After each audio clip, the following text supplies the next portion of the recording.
Pictures in the wrong things. And they're sitting up there and they joining these games. But the thing about it, a lot of people is raising their kids to be so tough, to be so violent. And that's another thing that's horrible. And then like they don't understand when you beating these kids the way you beating these kids, all you implementing them is violence. You know, I was watching the story about Yummy Sandifer. Y'all remember him? Yeah. He's like 11. Yeah, the 9-year-old, however old he was. They started talking about the killers, the two boys that killed him. One of their daddies was some type of software engineer, and the other one, well, both because they were brothers.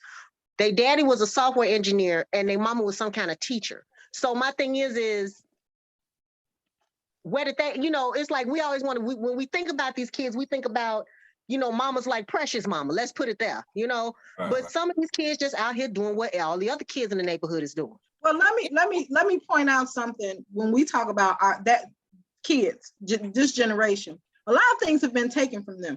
Growing up, we had the YMCA. We had different activities. There was plenty of stuff for us to do in the summer that was free, as well as during school. You know, there were all kind of activities. They don't have that shit no more. And I want to say that, you know, children, it's not every parent's fault when their kids do something bad, but I'm gonna say we are some lazy ass motherfucking parents, because we cannot say because you work 16. My mother worked 3 motherfucking jobs, but let me cut up in school. Let me act the fool in school. Let her have to take off from work because she gonna show up there. It ain't gonna be nice. It's gonna be some furnished, some slow singing. It's gonna be a problem, but she gonna show up. What we are doing now is we are fucking sorry because we think because we got 2 fucking jobs. I work 2 jobs, but if one man cut up, I'm gonna fuck them up. I'm gonna fuck them up from having to take off of work, and I'm gonna fuck them up for acting up because I know I raised you better than that. We have gotten to the point where we want to be excused because we have to do what we're supposed to do as adults. The kids, we owe the kids. It's imperative that we give them what's due to them. And that's to be present for them. Mm-hmm. Not just financially, but we have to be present for them. So when you don't show up at school when they cut up, when you're not checking on their homework, when you're not involved in the shit that they're doing on the day-to-day, it's not their fault. They're fucking children. They only know what you're showing them. So now we have become lazy ass parents who want to stick them in front of TVs, give them video games and all kind of other shit because we want to go to fuck to sleep. We feed them fast food. Kids you can't function on fucking fast food. You can't function on donuts and damn sugar water going to school. That shit has to stop. We have to go back to treating our children like motherfucking children and stop treating them like fucking adults. And as far as them being violent, the reality of it is, I remember when my son went to college, I had to have a talk with him about who to talk to. Stay away from white people, son. Don't date no white girls. Don't hang out with no white folks doing stuff bad. White folks don't have to have that conversation with our children, with their children. We have to have that conversation with our children. We also have to teach our children, nobody gives a fuck about your feelings. Nobody cares. Nobody gives a fuck. And you are a threat, period. You're a threat because you're a Black man. You're a threat because you're an educated Black man. And you have to be mindful of everybody that's around you that does not look like you because you are a threat to them. So you have to instill some kind of violence in them because God damn it, violence toward them. I disagree. I'm not passive. I'm not gonna allow anybody to attack my child, and I'm not gonna be there. You're gonna have to kill me and kill my child. I disagree. I don't feel as though you need to instill violence in your children because what needs to happen is, at least what my mother told me, is how you rule is by fear. I'm not talking about beating kids. When I say violence, no. I'm saying, right, I get what you're saying. I'm gonna cut you off. Okay. But I'm saying as far as, no, I'm not a parent. However, there was no violence instilled in me from my parents, but there was a value system instilled in me. I was a child too at one point in time. You know, the elements were still there, the gangs, the drugs, the police, all that. Were you ever told if somebody hit you, hit their ass back? No, I was or never knock the told shit that. out of them? I was never told that.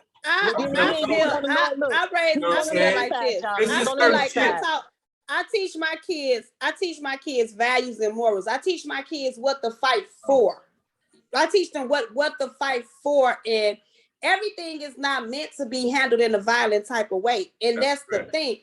the reason why we have all this killing going on is with these younger children is because they don't know how to accept their feelings being hurt. Like you say, Alicia, nobody gives a fuck about your feelings, but they can't take being embarrassed. They can't take their feelings being hurt. They want to come back. They can't take offense on offense fight. So it is, and I agree with you 100%. My thing, like I always teaches my kids, like I'm at home most of the time with my kids. To me, our generation, we too busy still trying to be young. Nobody wants to get old. Everybody want to be young. Everybody want to still be out here looking good, hanging out in the clubs and doing stuff like that. It's not everybody, but majority of these parents, even the ones that's working, like the ones that's doing them 16, 17 hours, working them 2-3 jobs, they only doing it to try to make sure their kid look good. Nobody is teaching morals and values anymore. Everybody feel like, okay, you got to be tough. My kid tough. My kid, he got into a fight because somebody stepped on his shoe. Right. I mean, you got to teach you have to, as a parent, you have to teach your kids what to fight for and what not to fight for. Let me clarify that, because I don't, when I say violent, we some punk asses, just our generation. We some fucking punk asses. We so scared of losing shit. When I say violent, I mean, let me clarify what I mean. There's no way on earth that I'm gonna watch a motherfucking police, a sheriff, fucking army, whoever. I'm not gonna watch anybody assault my child, my mother, my brother, and I'm not gonna get involved. God damn it, it's time for us to stop. Like, you gotta die for something. You gotta die for something. And the way that they handle us, the way that they treat us, they do that because there's no repercussions. Whether you agree with it or not, Kennard, look. You know, I disagree. We don't have to agree, but I'm telling you this, and y'all can take this to the grave. Let a bitch touch my child or anything that belonged to me. I'm not laying down. I'm not. You're gonna have to kill me, because I have a right to defend myself, and I have a right to self-preservation. And so with that, violence begets violence. You can't talk to nobody reasonably who's trying to take your life. And when I say talk to teach our children, like, definitely. They don't value life because of us. They don't value a lot of things because they're not taught. They watch, and then you have to also think about the fact that we send them in front of this TV or they're in front of the computer. It's so much information. They're bombarded with so much information all day, every day. At a young age, they're getting all this information. They're seeing all this murder porn, folks getting shot, all this. So they're desensitized at a young age. Hold on. Murder porn, or are you saying murder and porn? No, murder. I call it murder. But I was the only one that caught that. No, I call it murder porn. I'm just saying. I said murder porn because what is that? So it's like when you talk about George Foreman, Trayvon, like they show people getting murdered. They show it over and over again. You keep on showing that shit. You show it on Facebook, on seeing it. Like, people become desensitized to it. That's why I make it a habit not to watch it. But you have, our children are watching this stuff too. And so they're watching this stuff at a young age. If they keep on seeing it, it's not a shock factor anymore to them. It's not shocking to see somebody dead because they've seen it so much that it's a normal part of life. And those things should never be normal. We are allowing our kids to be desensitized, and they're not. What we hold true and what we value, our generation, is fucking money. It's money. That's all we fucking talk about. Money's God. Money is God. That's all we talk about. So how do we expect our children to value any fucking thing if our God, if we worship money? We worship money. That's why I say you have to teach them. You have to teach them morals and values. Like, I personally, but we have to have them. Right. You can't teach what you don't have. It's something that we had to learn. It's something that I personally had to learn in my life, because I even say, growing up in the family and in the household that I grew up in, I realized a lot of things that I was taught was not right. It was not right. I'm not saying that they was wrong, because that's what they had to survive. But times have changed. A lot of things, like how I interact, like what I was taught growing up, I had to redirect my own sense of thoughts, because I had to figure out what works for me in my life. And like, when it comes to our kids and stuff, I don't preach money to my kids. I preach values to my kids, because if you don't have respect, if you don't have love, and if you don't have trust, then you don't have anything. Those three things to me go hand in hand. We became some uppity niggas. That's just the long and short of it. You're absolutely right. I remember growing up, my great grandmother, we would have cousins and uncles, like everybody be in the house. Everybody would party on Saturday. Everybody would pitch in. If you needed somewhere to stay, you had somewhere to go. Exactly. We were that close. We have become a people for whatever reason. If somebody, we've become very niggardly. If I get something and you try to figure out how to get it, I'm gonna give you just enough, but I ain't gonna let your ass get to where I'm at. You can't have what I have, nor can you have more than what I got. I'm gonna make sure of that shit. I'm gonna make sure of that shit. I'm gonna make sure that if you need somewhere to stay, nigga, you can't stay here. You got a fucking big ass house. Ain't no, you can't we're selfish as shit. And that's why our kids are fucked up. Not because of the money per se, but just our idealization of, we got this shit now. We think we don't have to. We look down on people with each other, right? We don't have to interact with each other either. Right. And so if you have less than me, if you don't talk like me, now I can't be bothered with you. I can't be bothered. People stop wanting the same things, because when I say wanting the same things, when we all had about the same, that's when we were more willing to help each other. You know what I mean? Yeah. So now you got a college educated Black person who done made it out. They figure since they made it out, everybody can make it out. You just lazy. So no, I'm not gonna help you. But they also forget that they had uncles, aunts, grandparents, everybody pitched in to get your funky ass through college. Now, you didn't get through college by yourself. You had some help, but now you don't want to reach back and help the next person. And that's my issue. You didn't get that by yourself. But you know what? Everybody want to be self. Everybody want to be self-made. They don't want to help nobody. They forget that you had, like you said, Alicia, they had that helping hand. You had somebody pushing you. Without that push, you wouldn't be where you at. But now you don't feel like you owe the same thing to the next person. That's right. Well, that's what it is. I mean, you know, that's, to me, it's a couple ways to look at that, because when to me, like what Ebony was saying, you hit dead on with that one, sister. I figure like this: solidarity was the best thing for Black people. Once we started integrating, is when shit. Oh, that was the worst thing. I'm dead ass. Yes, Lord. That was the best. I agree with you, Kennard. Because then now you had no other way to go except to go to a Black business. That's right. To go to a Black water fountain. To go to That's right. a Black everything.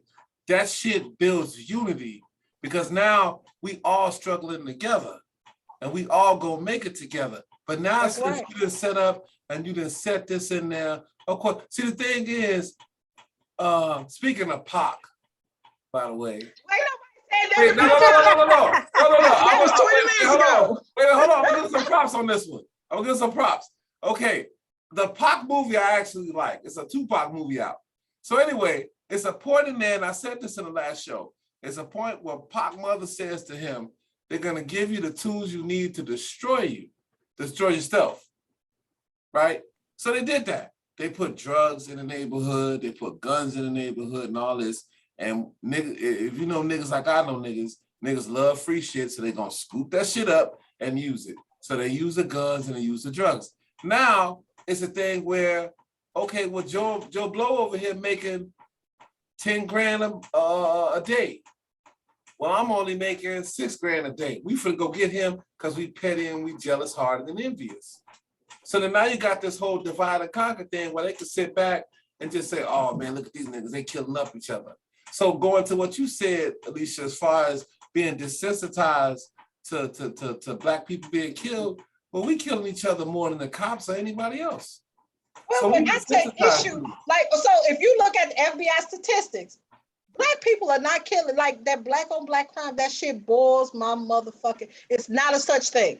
It's proximal crime. White folks kill white people at a higher rate than Black folks kill Black folks. We ain't worried about white people. But what I'm saying is, my point is that Black people, when you talk about Black people live mostly around Black people. So Black people are going to kill more Black people than they will. They don't talk about the damn Chinese and the triads.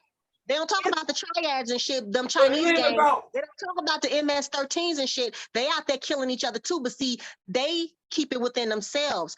And they allowed to, because guess what? They their own community. We don't have no solidarity, so it's all over the place. Exactly my point, which means we get more exposure. Listen, y'all know I say we don't have no The reason why we don't have no solidarity is because we're not willing to help each other out. We're not willing to stand together and come together as one. We're too much against each other. Right. And that's why absolutely. That's why they can put the statistics out there that it's more black on black. We know it's more. I don't know if y'all watched the Miss Pat show. Mm-hmm. Which they did the thing on the is Miss Pat, she a comedian. She got a real life, like, I mean, she really take you to the black family if you really want to watch it. But it was something that she said. She said, you're right. We do have Ray killing Ray, but that's just Ray killing Pookie. You got a motherfucker who coming to the school, he killing the whole land. White people. So I mean, it's statistically because they willing to cover their stuff up, they're gonna protect their own. We're not willing to protect we don't even want to protect our own brother and our own sister. That's bullshit. Protecting our own. That's bullshit. I disagree. When you listen to how they talk about killing, when our young black men kill, they're gangbangers. Like it could be anything. It could be an accident or whatever. They're automatically labeled as gangbang. They could talk about a 9-year-old and they will call him a man. When you talk about a 17-year-old white boy that shoots up a goddamn school, the first fucking thing that they say is that he's had some mental issue. They come out the gate making an excuse as to why. And they're doing the same thing for black. No. Hold up. Listen, they got politicians in their pockets too. Listen, I have the Citizen. Y'all know where I live at, right? I stay right on the dividing line between Lawndale and Little Village. I have the Citizen app, right? I don't know if y'all know about that app. Yeah, I got that. Yeah, I got it too.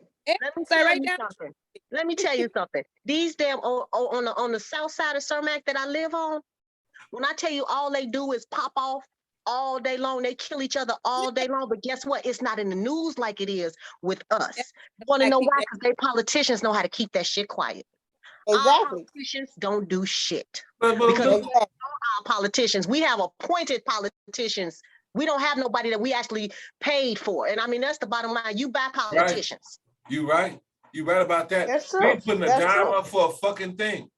You know what I'm saying? So we got Larry. But that's because we're not getting out there and we're not standing up and we're not fighting for our own. I think we definitely we'll go out there and vote. We're not requiring the people that we put in office. We don't require them to do a motherfucking thing. Once they get in that office, we don't require them to do shit. They don't go to that automatic office. Exactly. They don't require them to do shit, and they vote them in.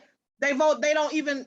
We don't bother to know their politics, their policies, what they stand for, nothing. We vote off what name recognition. Black and we put them right. They're black, or they've been the alderman for 20 years, so we're going to keep them in office. Motherfucker ain't did shit 20 years, but I recognize that name, so let me put them back in there so they can not do shit 20 more years. And that's our problem right there. That's real, though. That's real. I ain't gonna lie, but what Em said, you was dead on with that, too. Like, I ain't gonna lie, I went through the whole list of shit and I picked out who I thought was black or who I thought was black. And see, that was my fuck up. See, now I know better. See, now, when like I say, with Joe B being in office and with Larry being the mayor and shit, that nigga there. Hey, you gonna stop talking about Auntie Lori. You gonna get That's Larry. That's Larry like a motherfucker. This nigga here. No, hey, she's so out of pocket. But you know gonna leave Auntie Lori alone. She out of pocket like a motherfucker. Daily been out of pocket for years. Years. That nigga still ain't arrested. He still ain't locked up. This nigga has shown Chicago piece by piece. And you got the nerve to talk about Auntie Lori? I'm not gonna stand for it. You're not gonna talk about her. You not. You absolutely not, Kennard. I'm trying to lie to Auntie Lori and Tupac. We gonna fall out about those two people. Okay, I'm just saying. I'm just saying what I think. Now look, this motherfucker here, she, like you say, you're right. She's selling everything. She done sold the whole thing. I get it. It's about business. I understand that. You trying to generate money. I understand that. But the last president, and I don't fuck with this orange motherfucker. Don't get me wrong. But the nigga offered to send a guard in here. You turn them down, keep Chicago out your mouth. Wait. Hold on. Absolutely should have. But niggas is still getting killed. Hey, man, but you know, but let me tell you something. Once martial law is implemented, they're not coming into they ain't coming up to the north side. They coming to my crib. They coming to my community, which means that if my child is walking down the street, he ain't got to be doing a motherfucking thing. If they kill my son, there's no recourse to what I'm doing. If they decide to kill me, detain me, or stop me, there's nothing that I can do because martial law has been declared. She absolutely did the right thing. She did the right thing. She did the right thing. Let's say, I said what people fail to realize is that means like if you running late for work and it's outside, or you coming home late for work and it's outside the time they say you're supposed to be in your damn house, they catch you, they lock you up. That's your ass. Ain't no due process. Ain't no let me get my lawyer. They're gonna lock your ass up until they say, okay, we ready for you to come out. And ain't shit you can do about it. Ain't shit you can do about it because municipal law ain't in effect with martial law. That's ain't right. No law. So Auntie Lori, she did the right thing when she told them niggas to suck a dick. She will be giving up all her power. She said she told them right. Fuck Lori. She on some bullshit. Hey man, hey. She on some bullshit. This is so fucked up. Everybody's so hard on her, but she ain't did no more or no less than Mayor Daley did the whole damn time he was up in there. I do agree with that. I do agree. Nobody blamed him for the violence the way they blame her. She a black woman, so it's her fault. Your mic out, Ebony. And let me also point out that Daley fucked up. He sold the Sears Tower. It ain't even the Sears Tower no more. He done sold parking downtown. You got to pay for parking at the lake now. Like he even chose a few concerts. You had to start paying for to even go to see the chosen few concerts. Daley did a lot of shit. Nobody said a peep. Auntie Lori get in there, and now everything is her fault. She inherited a whole bunch of bullshit from Daley. Daley been in there as long as I've been born. Rob Emanuel was in there before that. She inherited from Rob was only in there for a hot second. He fucked up too. He did. He a piece of shit too. If you look at it, all these politicians is a piece of shit. We don't have no good politicians. I think it's quicker to be a politician. Honestly, I think it's all about they all gonna sell you. They all gonna sell you a dream to get into the office. The thing is, like you said, Alicia, which one of y'all said it. We don't make them do shit and hold up on their promises once they get into the office. They sell us a dream. They lie. Politicians lie. They lawyers. They like lawyers. They lie. Mm-hmm. But if we don't stand on them, our color people, we don't stand on them and hold them up. They use us to get in office. Mm-hmm. Then when they get in there, it's like, fuck us. They don't do shit. They said they was gonna do us, but nobody step up and say shit about it. I would say fuck us too, because we don't require them to do shit. Like that's what I'm saying, right? You know what I'm saying? They gonna vote us in next year too. The next election, them niggas gonna vote us in, and they ain't gonna ask us to do shit. We gonna leave their streets fucked up. We gonna hike their property taxes, and schools gonna be shit, and they still gonna put my punk ass in office. So why should I give a fuck about anything y'all talking about? Because nobody's gonna come to my office and make me do what I said I was gonna do, or get me out of that office. And when they do it. All we feel like is we done overcame. That's all we feel like. Okay, we got a black person in office, but they ain't trying to help us shit. We ain't overcame a damn thing. We damn near still in the same place we was in before they got their ass in office. I wasn't a fan of Obama. So you know what? The thing with Obama, like I say, Obama had a spot over in Hyde Park, and just west of Hyde Park in Washington Park, motherfuckers is getting killed left and right. They're selling drugs, doing all this and that. So, but like I said, I have to look at and I fuck with Obama because for one, he a Leo. That's number one, and two, really, that's gonna be real. I'm gonna be real. I fuck with him because of that. You know what I'm saying? Like I'm a Leo too. His birthday 4 days before mine. But what? I'm just being real. Like I fuck with him because of that. But politically, it's like, damn, brother, he was in office 8 years. You're the first black president in our time. You're not the first black president, but you're the first in our time. And you get in there, and it's like, you was more on the LGBT shit than you was on the black shit. And I understand why. It's because it was the same reason. The LGBT shit put him in office. Right, exactly my point. But see, this is what I'm gonna say. They bought him. Right, that sounds damn. Em said it. Here it is. He was paid for it. LGBT money behind him, and they got him to do their bidding, and he did what he was paid to do. And they made sure that he did. But he did. They made sure that he did it. Oh, straight up. He did what any other politician, any other president did. They stood behind the ones that brought them. That's why you got Larry. They stood behind the ones that brought them. You know what, Kennard? Not another damn time. Not another damn time. But don't it add up though? But don't it make sense? But let me ask y'all this. Let me ask you this. Like even when you talk about that, can we all agree that it don't matter who gets into office? Those laws are those laws. So whoever gets in that office, they're going to uphold those policies that are in place. Those policies are in place. Everybody that's sitting in that presidential office, they're only figurehead. They're still upholding those same laws. And those laws, none of those are made for us. That's why even when Obama was president, we still saw young Black men getting killed with no fucking justice, because those laws and those rules were not designed for us. So even though he was sitting in there and we looking at him like, nigga, why you can't do nothing? We have to also understand, it don't matter who you put in that office. Those laws, the laws of the Constitution were not meant for us. They're not meant to protect us. So anybody that sits in that seat, until we change those laws, anybody that sits in that seat are going to uphold the bullshit that's been there all this time. But you know what? That ties into court to things with, right? We have the legislative, the executive, and then we have the president. That ties down. The president don't make no laws. The president don't make no laws. The lawmakers, when we come time to voting for the lawmakers, we not going out there and vote. Can we agree that we focus more on the presidential and the mayor vote than we support the judges and the circuit courts? I agree with that. I agree with that. We don't support that. Well, it's all on the same sheet. When you go and you vote,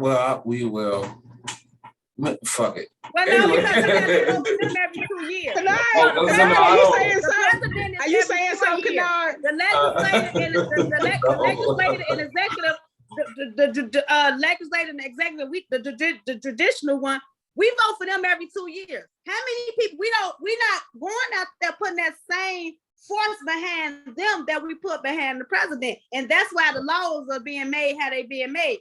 Because we letting these ones that's making these laws I'm not talking about new legislation. I'm talking about the shit from inception. Anything that's been written as far as law, even the Constitution, when we talk about the Constitution, that wasn't written for you and me. You wasn't even a fucking citizen. We weren't considered human beings. That shit wasn't made for us. So you still have a Constitution in place that did not, we were 3/5 of a person. They didn't recognize us as human beings. So anything that does not, anything that's a Constitution that does not recognize us as human beings, how is that law for us? It doesn't benefit us. It wasn't written for us. So anybody that you get until you change, we can change that because if you think about it, all these laws that they got now, all these laws has been changed to fit different crime and different convictions. We can change that law, but we first have to recognize the law and acknowledge the law that is not for us, and we have to implement it to where it is for us. But we're not thinking about putting the right people in those seats. We get them, those people been in them seats like you think of the people on the Supreme Court. Most of the people been there 20, 30 years. Why? Exactly. Well, the Supreme Court is a life, that's a life sentence. But I'm just saying, we don't focus on that. We allow them to dictate how we like. I don't know if y'all heard that song with that dude, but he was like, we got those ones in there. They determine what your kids eat. They just for lunch. Because we're not standing up. We're not focusing on that. We're not paying attention to that. We're too busy just focusing on the president. The president don't make laws. He just sign the motherfuckers off. True indeed. You got to go to Congress to get any laws passed. That's what I'm saying. If you're not willing to sit there and understand that, you can change that. We can change that. We don't want to get involved. The majority of the people who's making these laws and shit, they've been in power for decades, for generations, like Mitch McConnell and shit like that. Mm-hmm. The guard ain't changing. And they making sure the guard ain't changing. And that's the thing. We can change them if we get out there and vote. And I just want to point out something while we talk about voting. Mm-hmm. Don't y'all think for a motherfucking minute that your vote counts. And we've seen it too many times. We've seen where the majority has voted and the person that won the majority vote because they it's electoral college. because the Electoral College decided that they wanted somebody else, they took the person that we didn't vote for. So even when we talk about our votes, they do what the fuck they want to do. Matters is the Electoral College, if that's the one that wins the majority. So they're trying to eliminate that. They were talking about getting rid of electoral, which I think that they should. They absolutely should. Because right now we're fed the facade that our voice counts and what we want matters, and that's not what it is. It goes back to what I was saying. You got to know what to fight for. Well, I mean, but what do we fight for? Our money counts. That's where our power is. The power is the money. And like I said, I was saying before, and I guess I lost track of it, but if y'all remember when Blagojevich got locked up, you know, he was selling the Senate seat, which further confirms that, hey man, you got to pay to play. And it's the same principle. You have to put money up and see what one thing we can learn from the LGBT motherfuckers is that a lot of them niggas got dough and they'll put the dough up to get their demands met. You can sit up there and bitch and moan and cry and scream and holler and protest, and it ain't gonna mean shit until you put some fucking money up. But can we also agree that the LGBTQ community, it also furthers their agenda? Because it's not just about their money. It's about what they're perpetuating in our community. So it's a further agenda. So they work in tandem with each other. So it's not just the money. It's what they represent and what they're doing in our communities and on TV and stuff like that. So they're beneficial to each other, which is why they work better with each other. That goes back there. They're working together as one. Right. We're not. Well, we never have. I mean, if you really look at it, it's like I think there's you first in order to get anything accomplished, you first have to come together as one. Everybody got to be on the same one. Solidarity. But let's stop the myth that we have not come together. They fucking bombed our community when we come together and lived outside of them. No, they did that. And when we talk about integration, they bombed the whole neighborhood in Philadelphia. They don't talk about that shit. And they still right. They don't talk about that. But when you look at what the atrocities that even when you talk about integration, they didn't integrate us because they thought that it was the moral thing to do. What they saw was all those Black people, when we, like Kanara said, when we didn't have a choice but to deal with each other, those were thriving businesses. Those were thriving communities. People had money. They had more money than most whites. Yeah. So what they did was they want them Black dollars. So they stopped. White people how to sell shit to Black people. Well, but it was more than just teach them how to sell. They wanted our Black dollars. So okay, we gonna let y'all come over here in our communities, and we gonna let y'all buy this shit. We gonna take y'all money. Yeah.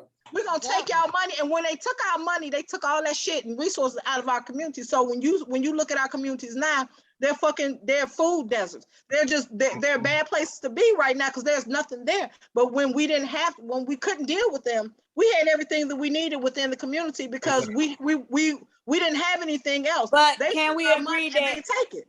Right, but can we agree that if it was done once, it could be done again? Now that it could be done again. That's no excuse. If we did it once, how do you do it differently without them? Because it's been done more than once. Historically, it's been done more than twice. If they did it back then, if they did it back then with the minimum rights that they did have, now that we have more rights and we have more rights and we have more power, we can do it now. We can do it even better. See, we always looking for excuses. Let's be clear. Right. We don't have no fucking power. We don't have no motherfucking. We can talk all the shit. Let me tell you. We got power. We got power. Bullshit. Let me tell you why we don't have power. We don't create a motherfucking thing. We don't create shit. We don't have no motherfucking money. Why don't we create no power? This way, y'all. We don't have no power. We have power. We don't have no power. We are consumers. Black people are the biggest consumers of the world. And that's our power right there. If we stop consuming, there you go. They can't give us anything. That's our power. We have to consume because we don't produce shit. You have to produce something. Make a difference. Listen to what she's saying, though, y'all. Listen to what she's saying. We don't own shit. We don't own media. We don't own farms and shit like we don't own the motherfucking thing, so we can't not consume. Towers. We don't own cell phone towers. We don't own shit. So, and we damn sure don't own no bank. It might be black people in charge of a motherfucking bank, but guess what? They still all go to what is the Federal Reserve and shit, and better say it. Own it. Wait, hold on. Hold on, Eb. I'm gonna cut you off. I just want to say a quick thing because we only got a minute and 52 left. So even though we may not own the banks and all this and that and the third, I get that, I understand, and I agree. However, we could still own a grocery store. We could still own certain businesses and everything to where black people at the minimum could be self-sufficient. I'm not disputing that. All I'm saying is we don't have power because we don't produce it. Power. Is that not power? We don't produce. No, it's absolutely not. It's absolutely not. We don't absolutely not. Let me tell you why it's not power. Because if you own a grocery store, you still have to go somewhere to get those groceries. And if you're not going to a black butcher or a black farmer to get those fruits and vegetables, we still are consuming something from somebody to sell it to our people. So when I say that we have no power, we are not. We cannot effectively separate ourselves from the United States and still be able to function because we are not capable of that at this point. We have to be able to produce those things that we need in order to become productive and power. Money is power. Being productive is power. It's not powerful for you just to spend your money because you have to, because you don't produce anything, and we don't. Let me tell you something. Even if we did attempt to, they would bomb the fuck out of us. You want to know why? Because there cannot be a sovereignty within a sovereignty. They ain't gonna, that has yet to be seen. But look, hey y'all, we coming down to the last couple of seconds for this second one. Hey, this energy is love right here, man. This shit is. I think we got a lot of excuses. We got a lot to talk about. A lot of excuses. You know what I'm saying? And I agree. But look, it's gonna cut. It's gonna cut. We're gonna do a part 3 to this joint, and we're gonna keep it moving. This shit is love right here. You know what I'm saying? Like we saying some for real shit. You know what I mean?